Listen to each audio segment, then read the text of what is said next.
like hashtag Eminem? It'll be around Houdini. So Gen Z has started an attempt to cancel him as the social media war. And then all the millennials and the Gen Xers came in and just went, nah, you're not doing that.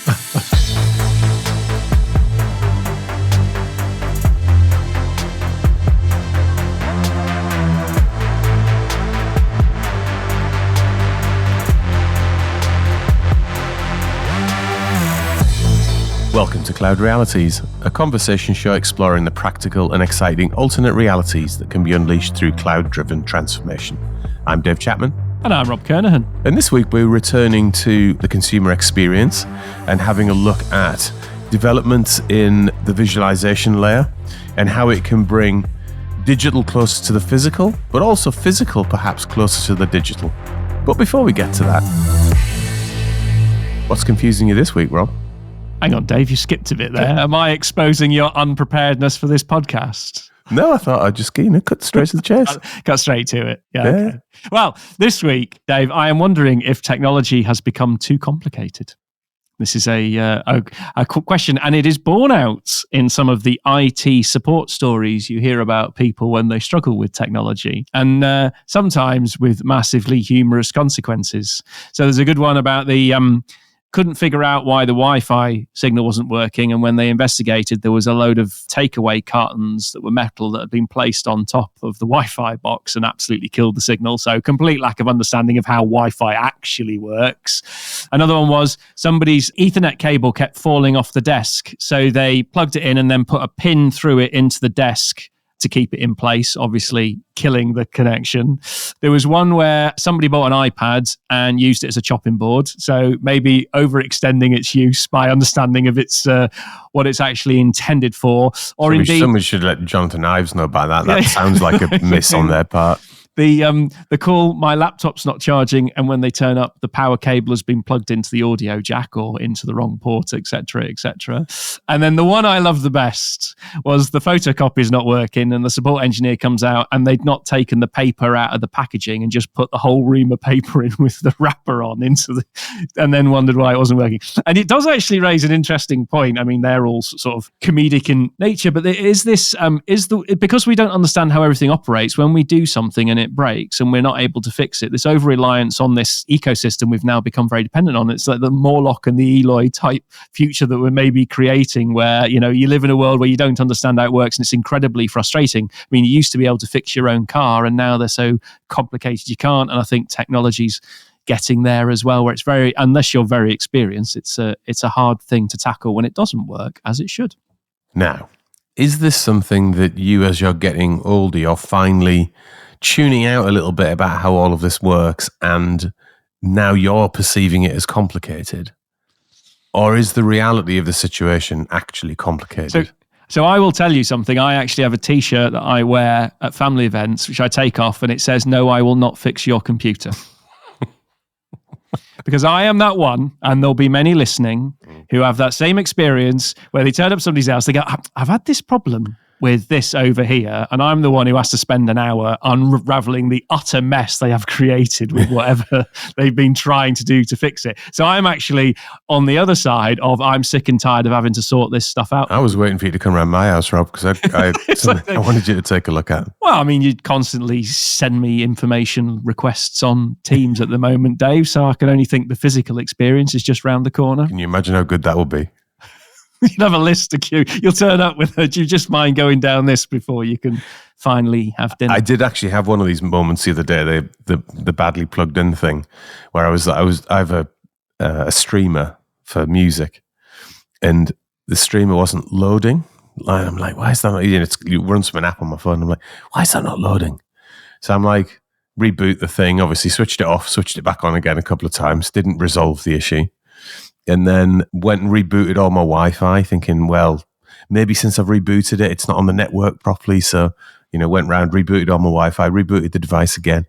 And it was only as I was sort of peering at the back of it, about to give up, I'm not going to lie, that I noticed the network cable wasn't in. I'm like, oh, it's not on the network. There you go. Plug it in. Yes, that is a common one as well, isn't it? The plug. Is it plugged in? Yes, that's a good one. But no, I think there's two things going on in your confusion this week. I do think there is generational issue, which is like you become less and less bothered, motivated. I don't think it's a brain power thing, because if you want to stay current, there's plenty of opportunity to do that. But I do also think that happens at the same time as technology complexes. There's no doubt in my mind that like the technology my dad was using when he was in his 20s is profoundly different to the technology he ignores today. But is it an active, I can't be bothered to understand it and I'll just ask somebody else to do it, outsource my tech understanding? Or is it that there's a bit of confusion there? I can't work it out, but it becomes ever increasingly frustrating. And I see the stories piling up on the internet about the complete lack of understanding of how things work. So I'm going with intent. You're going with intent? I'm going with intent. Okay, we'll stick with that then. That's the answer.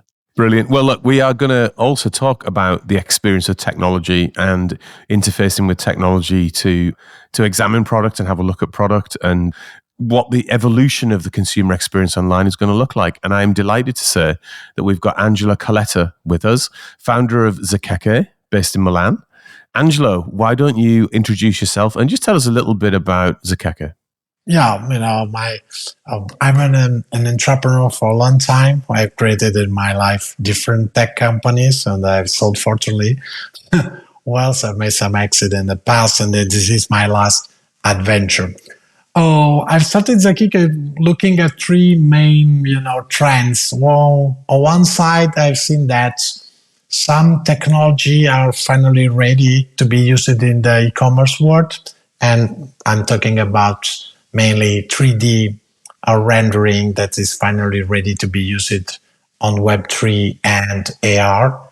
And on the other side, I've seen that the production system is changing a lot in many verticals because of robots inside the line are changing dramatically the cost of customized production. So in many industries now, you can create a product at the same, personalized product at the same cost of massive products. No, so there is a big trend now. Now the industry is ready to be like an artisan. Okay, so they can produce a lot of things.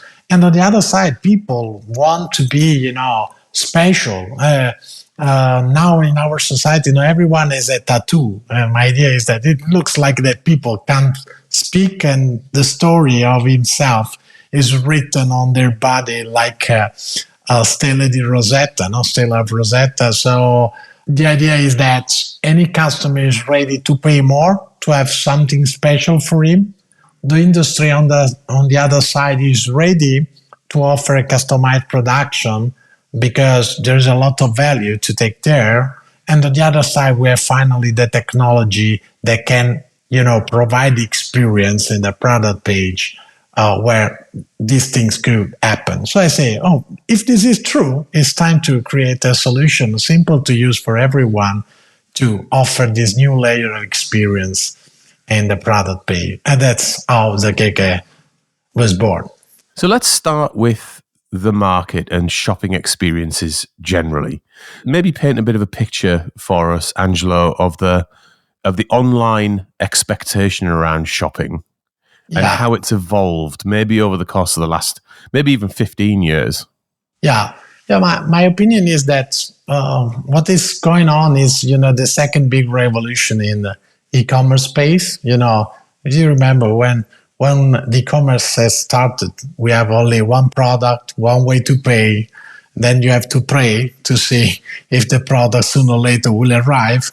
And after that, in 15, 20 years, now, an incredible ecosystem of services has grown around the product page. So now we have hundreds of ways to pay, many kind of delivery, hundreds of photo, 360 and whatever. The customers can tell us about the product. You can have a preview of many things. So there's an ecosystem of services that has grown around the product page, and that is the e-commerce that now we know. What's going on? My idea is that on top of this ecosystem of services, what is going to happen is that we will have a visual layer. And as a visual layer, what I think is that is a mix of technology like 3D, 2D customization, AR, try-on, and maybe in the future hologram or many other, visual experience that it could be possible to be offered in the product page that will change the idea of the customers in the interaction with the brands. So my opinion is that in the next 10, 50 years, there will be no one website, no one e-commerce without a piece of the visual layer. So someone will use all this technology together, or all this experience together. Someone only a piece like AR plus try-on. Someone else, they choose only one of that. But what is sure is that the experience that we are going to have in the product page will change dramatically. It will become more, intense between the brand and the customers. So customer, they will be more owner of the product that they're going to buy. And that's why we have created Zakeke. Yeah. Well, let's come back to Zakeke shortly. I wanted to just explore a little bit of, just for some fun, just explore some of the history of online commerce. The one that right back in the days of probably the late 90s, like the very beginning of the boom, that some of your product visualization actually reminded me of in a very positive way was boo.com. Does anybody remember boo.com? I remember boo.com, but I can't remember their USP. You're going to have to remind me. They were like, if I remember this rightly, I think this fundamentally sold shoes, I think, and like trainers and things like that. And one of the big things that site did that was probably ahead of its time, because actually the technology didn't really function that well. And it's probably taken quite a while for this technology to become pretty commonplace, is 3D visualization of the shoe. So instead of you're looking at a flat image, which you still do today, even if you go onto Nike or you go onto Adidas, you predominantly just get shots of the shoe. They're beautifully taken, but shots of the shoe. And boo.com allowed you to just sort of spin it around and have a look at it. And you see that on a number of different sites these days. Angelo, what was the big inspiration for you when you were looking at kind of early iterations of e-commerce and I guess in the internet itself as it's developed over into Internet 2 and then into the days that we're going into now? What are the big ones that stick out for you as being like reset the benchmark? For you, I've told about, Nike, so they have started providing a bit of this experience some years ago. What is changed is there are two big changes in the meanwhile. First of all, finally, the quality that we can offer on the Web3 in terms of 3D rendering is similar to the photo. You can understand which is a photo, which is a 3D model. So the quality of what you can offer is the really killer app for many industries. Because, for example, we have some customers like Valentino, many others in the luxury market. They can't provide any 3D experience if they are not totally sure that the quality of what the people is looking at, it's equal to photo. Because for some kind of brands, quality is, the first motivation for moving forward in a 3D centric vision of their company. The second thing, so this is a very important factor. Second, 4 years ago now, mobile phones, Apple and Google Words have released the, AR experience inside the mobile phone. So finally, two technologies that are old technologies like 3D and AR are finally ready to be used in the web world. So now you can use your mobile phone to see your sofa inside your room in a simple way without any device on your head or without any problems. And so these two things together are pushing the 3D at the center of the vision of the next generational company. So we are moving from a photo-based e-commerce to a 3D-based e-commerce. And in the meanwhile, there are many other things that are useful for this journey. For example, generative AI on one side, computational force that is growing day by day. So we have more computation on the mobile device, more computation on the cloud. And so we are day by day always more ready to offer a really 3D-centric experience. That, at the end of the game, is not only something that is going to change the front-end experience interaction with the customers, but there is a big change in the operation too, because you can save, for example, a lot of cost in the samples. You can use 3D for doing everything, and you don't need to provide for your sales team, for example, sample everywhere. And there are many other impacts in the back office of many industries that the 3D world can change. And so there's a lot of money to save, a lot of money to do. It sounds like, in terms of setting up those experiences, it will be more expensive and take more time than just rendering, basic photographs, albeit nice ones. Is that the case, or has technology got us past this being overtly expensive? I think there's a bias in this moment in the market. Many managers thinks about use 3D inside their strategy as a cost to be planned. But the reality, if you start using 3D now, to have a 3D inside the company, you can have this in different way. Maybe you can project directly in the 3D world. Maybe you can start from scratch from photos. But the cost of each 3D is yet now low enough to be compared to a shooting cost. And on the other side, when you have a 3D inside, you can do a lot of things, because first of all, you can save samples, you can provide your catalog everywhere in 3D and AR, you can provide a new experience of your final customers online, and you can use the 3D for have a shooting of your 3D in a virtual way, and you can use 3D asset inside your marketing activities. This is the other main needs on the market, because imagine in the next 2 years someone that sell shoes, sneakers, and then they provide online and some ads based on 3D content and some ads based on photos.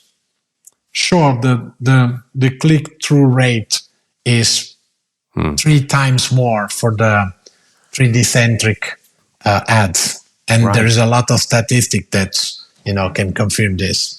Well, maybe we'll come back to the data in a second, but let's take a bit of a quick step back and look at what Zakeke does, particularly around the visual layer. So maybe you just explain to us in brief terms how the tech functions and what differentiates it. Okay.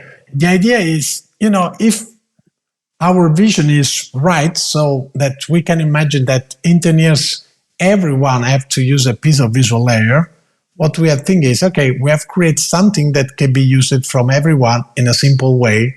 So one of the most important choice that we have done is to create Zakeke like a platform that have to work for a long tail business. So we have a pricing model, we have an offers that work from super small guys. That's why we have more than 10,000 customers in this moment live worldwide, to big guys like HP, like Valentino, like Uber Eats, Ubisoft, and many others. And so first thing is that have to be for everyone. Second thing is that have to be a real plug and play and self-provisioning solution. So what is nice is that what you think is very complicated to do, in the reality with Zakeke is very simple to do. You can imagine your company start selling, 3D product that can be configured, that can be showed in AR. You can try on your face or maybe on your foot if you are talking about shoes. And you can do this maybe in hours, not in months, So it's very simple now using Zakeke transform your customer experience online really just with a solution that is a plug and play, that is really a plugin for the many important e-commerce platforms like Shopify, Magento, PrestaShop, Wix, etc., and we have API for all the others. So it's very simple. When you decide that you want to become a 3D centric company and you want to start offering this new kind of visual layer, now you can do this with not a lot of money if you're a small guy, and in a super simple way without any specific technical competence. So it's something that you can make like a normal person. You don't need to be a dev. And what does that mean for me as a consumer? So is it simply that when I go onto a website, I get a 3D visualization, or is there more going on here that is going to enhance my experience?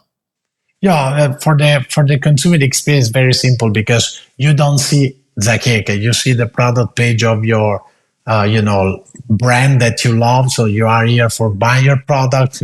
Maybe you find a button that can tell you customize it or view in AR or let's try on. And so you can do this experience like a one-click experience. So you can spin, you can configure it. You can do this with AI too. You can see in AR through your mobile phone, so maybe you can try on you using your camera. So for the customer, it's like a gamification of his experience with a brand, but it's very simple, it's very intuitive because it's the same job that they have done in the past, just make some click. And I think where we've spoken about this before is it's very difficult now to differentiate. You've got price as a point that's always there, yeah, but the experience of buying, the reliability of the buying, I know you said right at the beginning, the sort of pay and pray, will it arrive? But now when it arrives, your expectation is much better set because you've got this 3D understanding of the product. There's always those stories where people buy stuff and it's the wrong size or it's different to what they expected, or the visualization on the website didn't give them the expectation that they needed, and then they get frustrated. Whereas here, what you're providing, and it sounds like, is the ability to have a better expectation of what's about to arrive, how it's going to fit into your home, and the sort of a much more realistic understanding, because there's always been that barrier with online purchasing that, there's still an online store experience with touching and feeling things and being able to try them out has been a thing that people have enjoyed in the past, but now online's obviously lifting slightly. So this is a way of bridging that gap by the sounds of it. Oh, yeah. What is happening now? There are just, different angles that you can see this layer. Now, someone is waiting for, a big project to take a lot of time. Maybe the expectations are very low. And they remain enthusiastic because, for example, we have a lot of use case where, for example, the conversion rate grows up of 300%, or maybe they have changed totally the supply chain or maybe the omni-channel strategy that they have using a platform like Zakeke. Many others, what they have seen that the loyalty and the average value of the cart has grown up a lot. And there are some specific business, for example, in the uniform business, they are not only using Zakeke, they are not only changing the experience online, but they are changing the process. For example, in general, in that case, you have some sales guy, they are going around for a small football young club to sell the T-shirt for the year. Then they have to receive the list of numbers of the guy that have be put on the T-shirt. Then they receive the logo of the sponsor, and all these activities like a ping pong between the company and the small club, spending a lot of time with a lot of mistakes inside, and the journey takes 20-25 days. Now the process, for example, in a company like that is very simple. They send a link. The football club can make everything, charge all the name and numbers, put the logos on the T-shirt, and when everything is ready, say, okay, please print it. Now provide me in this way, for example, a company in this world are saving 70% the cost of operation on the sales side. And it's a big deal. Yeah. And after that, they start really loving 3D experience, not only, for the emotional way, but because they are saving a lot of money and time and make a job simpler for both parties, for customers and for themselves. And it's like anything, once a couple of people have started to do it, it becomes standard expectation, and then you're disappointed when a retailer doesn't have it. So it's lifting the bar. No, in general, what we have seen, we have, 95% satisfied, or maybe sometimes more satisfied in front of the expectation, because for the buyers that I told you, many of them imagine that the cost is higher, the time that they need to, to start the project longer, and when they see the quality they can offer online in a very simple way, they are very happy. That's why we have a a really small churn rate. We have a lot of, happy customers, fortunately, around the world. Yeah. So I think seeing it from the consumer side of things, you can see the evolution of the customer experience and you can see where it might be going. And we might come on at the end to talk about what the futures of that might look like, which I think could be quite interesting. We also understand a little bit about how the technology layers in. I guess from a point of view of the organization that is using a platform like this then to speak to a customer, what kind of results are they seeing? Either in increased traffic or click-throughs. You touched on the data briefly 10 minutes ago. What are the main outcomes that improving experience in the way you're suggesting would drive for the business of it? Yeah, well we have seen, we have data. First of all, there is an increase of conversion rate. This is, like a promise for everyone. Maybe sometime, and the range is between 30% till 400%. It depends of the sector, it depends from the product that you are selling, but for sure, there is no one that has a decrease. So an increase of conversion rate is first point. Second things, it depends from the channel because our solution is a omni-channel solution. So for example, some brands like Armani are using us online, but in the physical stores too. So for example, in that case, what they have offered to their customers is the possibility to have a different experience inside the physical store too. Okay. How would it transform the physical experience? Rob likes to touch and feel products in the physical world. There's still that tactile thing that, is difficult to replace with the online. I wondered where you were originally going to go with that, but I'm glad we ended up at products. Yeah, for example, in this case, Armani has created an experience based on an iPad that the sales guys inside the physical store, they had with themselves. And so because they are selling some specific bags just, for super rich customers, when they... Marcel's got one of those bags. Yeah, the cost haven't you, Marcel? Yeah, the cost start from 30 at key to moving. Yeah. So, it's not a bag, for a day by Marcel day life. Is nodding vigorously. He's nodding vigorously. Yeah. Thumbs up. Thumbs up from Marcel. And so what they do is, create an intimate experience. Hey, there's a special things that, we can offer to you. So you want to decide with us which kind of bag you want. You can configure it, you can see it, and then you can decide if you want to receive the bag inside the store, or this store, or maybe another store, or maybe receiving at home. There's someone else in the sports sector that are using the 3D experience to animate some wall.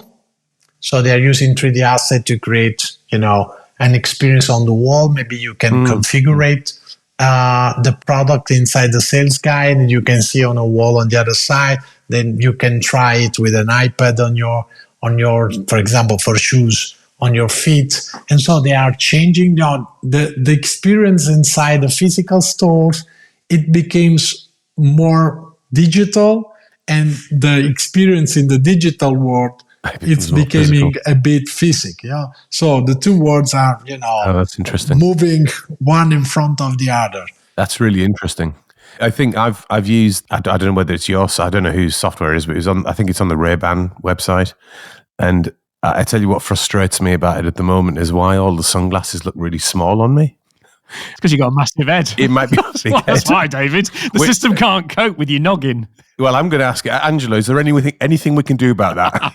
Yeah, sure. But just to tell you one nice thing about glasses, we have many customers in that field, and for sure you can try your glasses directly in front of your camera, but we have introduced an innovation that we are using AI, for example, to take the interpupillar distance.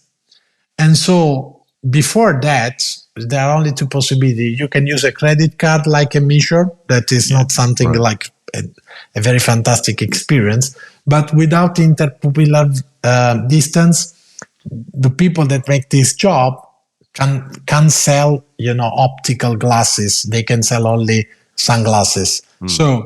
Changing these rules now, they are start selling, glasses useful for reading or for other things like that. Just because you can, take the interpupillar distance directly from your camera or your mobile phones. So you touched on the beginnings of integration of AI into this. I understand you guys have recently won an award on this. So many congratulations. Tell us a little bit about that and tell us about like how AI integrates into this specifically from a consumer experience perspective. So how does it make my experience better? Yeah, there are two angles that we are using AI inside the product, because for me, AI is like, what they've been Excel 30 years ago. It's changing something for everything. It looks like a small magician inside the company that you have. So what we have done is, first of all, on the front end, so like, from consumer side, what we can do by AI, what we are doing is, for example, you can configure your product, or maybe you can ask your product page to offer a configuration just to a vocal prompt. Hey, okay, I love these shoes. Please, can you try to configure something that looks, young for a young guy of 30 years that want to go walking around New York? Okay. Or maybe, I prefer, you imagine, to stay in Rome. You think it's better another color. No. And you can have this kind of interaction. And so AI do what you have to do by a lot of clicks, and can provide you option fastly. And so you can, have the idea that you are talking with someone that is show you different solution. Second things, and maybe is the main aspect in terms of how high is the impact of AI inside the product, is in the back end. For example, when we offer a platform to people that have maybe thousands of products to be configured, okay, they can upload the 3D models in bulk, they can upload some rules, but after that, one time they have to set up the products following the rules of configuration that they have in their mind.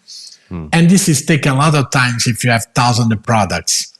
Now you can do this like with a prompt of AI, and what 6 months ago takes 6 months of hours in terms of labor cost, you can do in 1 minute.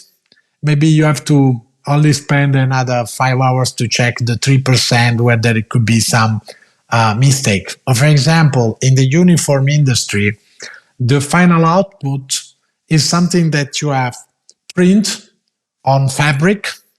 And so when you put the pieces that you have to print on a dam, one of the goal of all the companies that work in this world is, I have to try to save the fabric, because the fabric is a cost. And so AI can help to create the best way to put all the pieces inside in a fabric dam. And so you can save fabrics, and so you can save money. I think my big takeaway from that, though, is it sounds like I can use AI as a prompt to solve for my small sunglasses situation. Yeah, it's just going to say, put a bag on. Yeah, why not? In that way. Or it might come back and say, look, David, technology's evolved, but it's not that evolved. The algorithm can't cope. Maybe in the future, AI will change, what comes from our sensor to our mind. Maybe in the journey, you can put a layer of AI that can help you to change. I think that's the way through, Angelo. Perception, change perception. Yeah. Come on, are you guys on top of that? Like, that's just an extension of the visual layer paradigm, isn't it? So. I think that the future of the visual layer will be something that it could be in our mind, or maybe, not so far from there. Maybe the visual layer will be in a chip in our mind, Right, so it goes from like on screens to probably in augmented reality. We haven't touched on that much today, but I think it's in the conversation. If you think about which is the best augmented reality that you have seen in your life, is your life. No? Yes, that's true. So sometimes it doesn't even feel augmented. Okay, sometimes it's not augmented, but it looks like. Exactly. We're getting back into simulation theory, here on the back of this one. But but it's a good point, though, isn't it? Technology evolving, and we've already seen the early stages of the sort of electronics integrating with the human. We've seen them correcting somebody's vision using technology where they couldn't see. They put the chip in, and now they can see shapes, and that's changing them. It's not that much of a leap to think that can then be projecting something onto our eyes to overlay an experience. And it would be, that next leap. However, there is a sort of dystopian version of that in the future as well. Sure. If people put adverts into your vision as you're like shopping and you're walking past and things like this, it can become quite intrusive. I think that technology will arrive as soon as we can imagine to offer something like that. Maybe the real problem will be which will be the rules to manage, this dystopia vision. To pay for it, you just have to accept a 10-year rolling advert running across the top of your vision for the time. You have to pay if you want to spend your life without ads in your mind. Yeah. Exactly. Take ads out of your life and you're going to pay for that uplift, even though that's where we started. Yeah. We sort of got into it a little bit, Angelo, actually, but maybe slightly more jokingly. But I was interested in maybe bringing our conversation there to a bit of a close by asking you to future gaze a little bit. So if at the moment you guys are increasing click-through and increasing volume in terms of product sales as a result of providing these different and varied experiences through the visual layer, where do you see it going? Maybe with a 5-year horizon. How close do we think we're going to get to the sort of thing we've just been sort of slightly humorously talking about? But I suspect it is coming at some point. My vision is that this market is growing very fast. And in the meanwhile, the experience that now we are providing is finding its market. On the other side, new piece of the experience comes out. So the idea is that every time there is a technology that is ready to impact to the experience of visual layer, we are going to improve it inside the platform. And so there are many, many technology. For example, when we will be able to offer hologram on mobile phones, probably holograms will be better than AR experience for such things. Probably when the generative AI will be stronger, we will have a super high growth of the 3D centric strategies, because everyone in a super simple way can provide at its own company the 3D asset they need. Probably the AI will help to create a new industry of try-on web that now is closer around what you can put on your face, maybe on your foot. But for example, you can have a good experience to dress something on the web world. You can do in some specific app, but not in the Web3. So maybe in the future, this kind of experience will become a piece of a visual layer. My idea is that what is sure that we can imagine a product page like a statistic place, with a photo, just something to see. It would be something to interact with.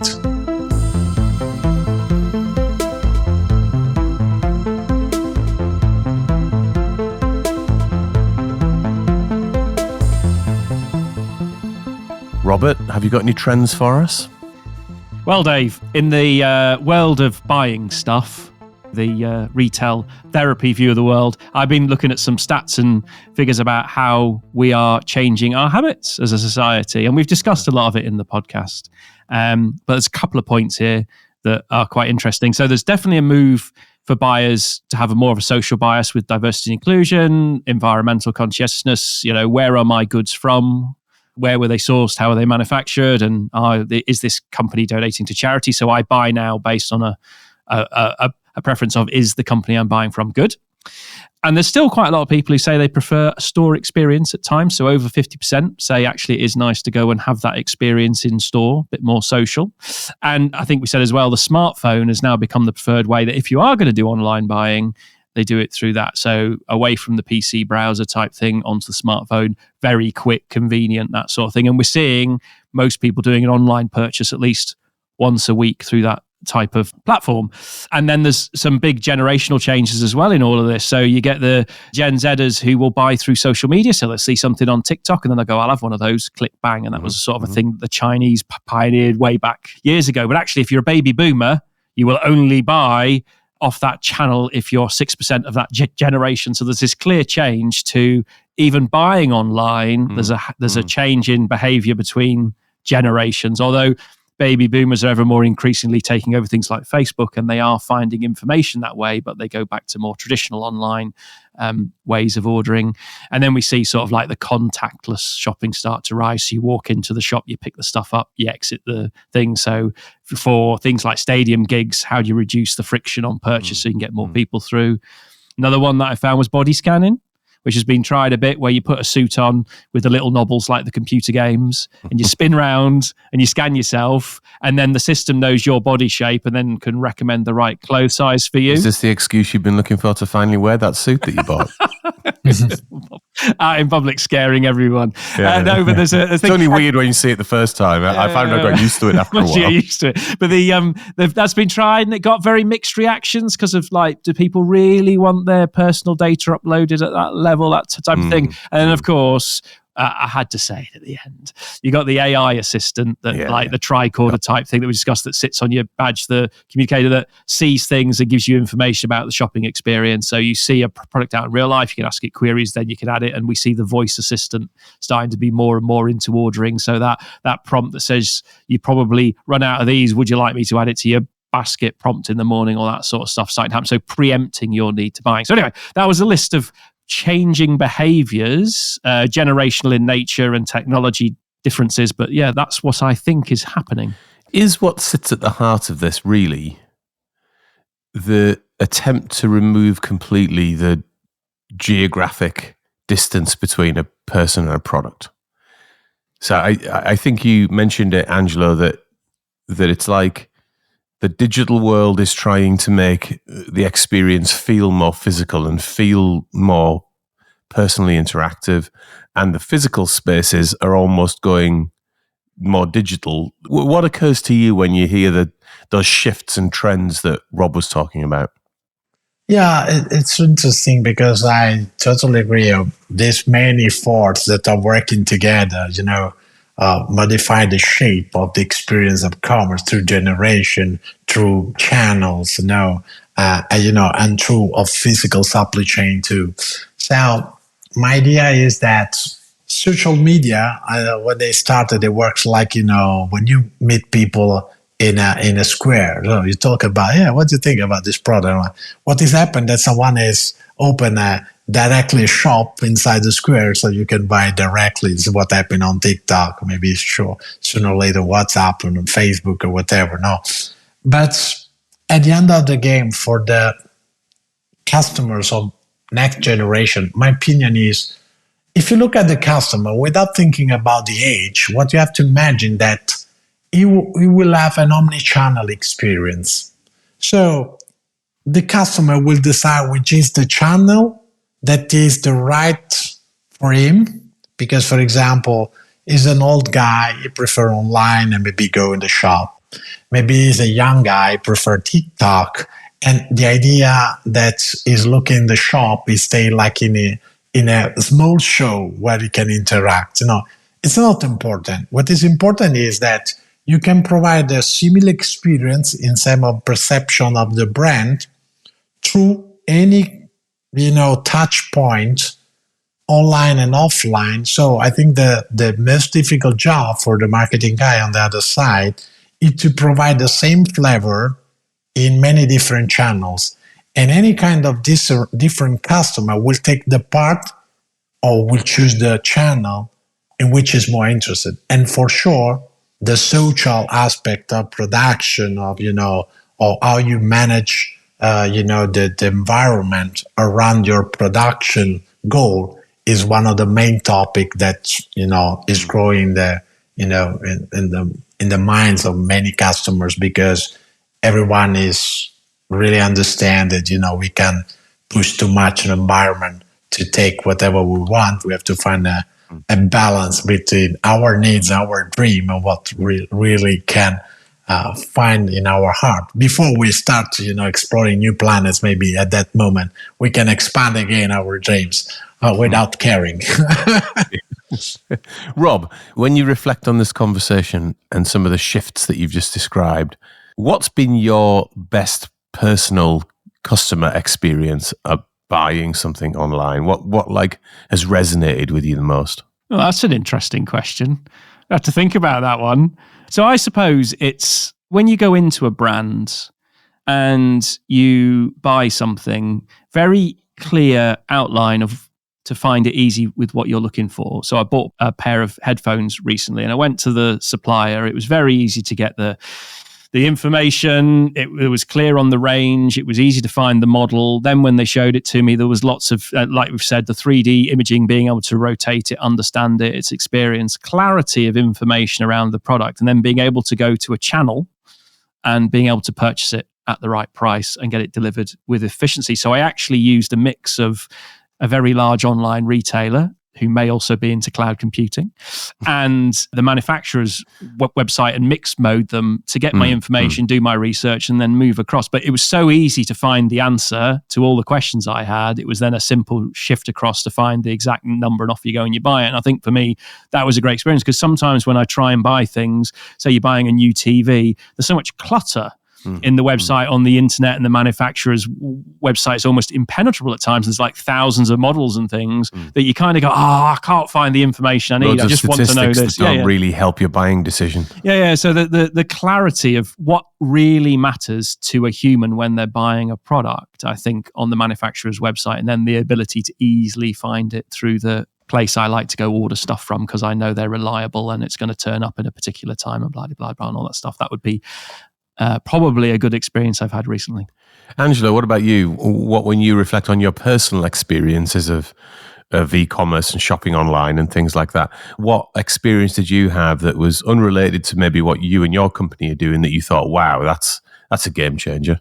Yeah, for example, last time, like 2 weeks ago, I bought some shoes online with a lovely configuration, experience. And what is nice that at the end of my customer journey, when I bought online, I received a code, authorized in this case, that where a younger say, hey, Angelo, I've seen that you have bought this. There is something else that you can do. If you want a specific package, we can take care of you. So I like that in that case, I have a very clear path online. Fastly, I can do everything, but they put like a chocolate on top to say, hey, but we are human too. And we take care of you, spending 5 minutes to shake your hands, to make you a career, to say, oh, we love to have you as a customer. And these things, this kind of experience looks very good from my side.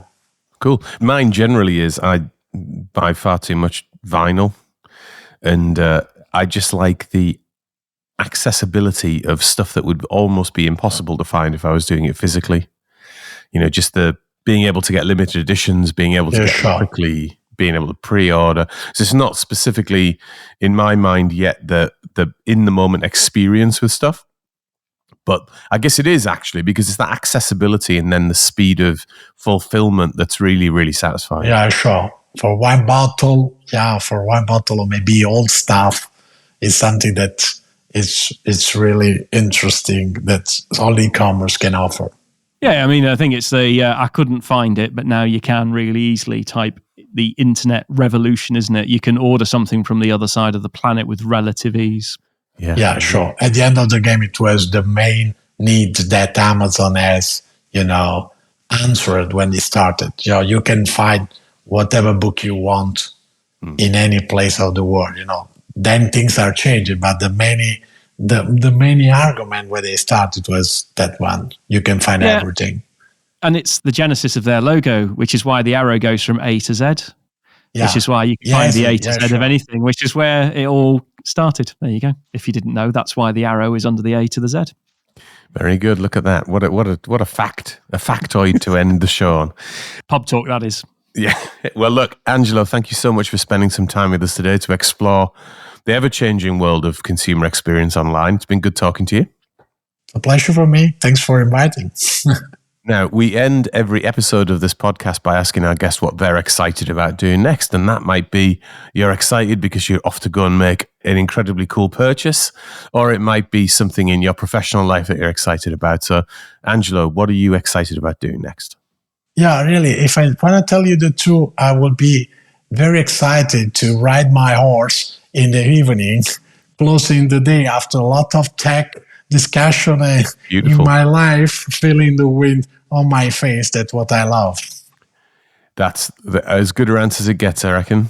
That whole putting the tech down and going out and experiencing the world around you. Such an important part of life. Well, look, enjoy the ride. And it's good talking to you, man. Thanks a lot. So a huge thank you to our guest this week, Angelo. Thank you so much for being on the show. Thanks also to our sound and editing wizards, Ben and Louis. Our unambiguous, steadfast, heroic, and always in control producer, Marcel, and of course to all our listeners. We're on LinkedIn and X, Dave Chapman and Rob Kernahan. Feel free to follow or connect with us, and please get in touch if you have any comments or ideas for the show. And of course, if you haven't already done that, rate and subscribe to our podcast. See you in another reality next week.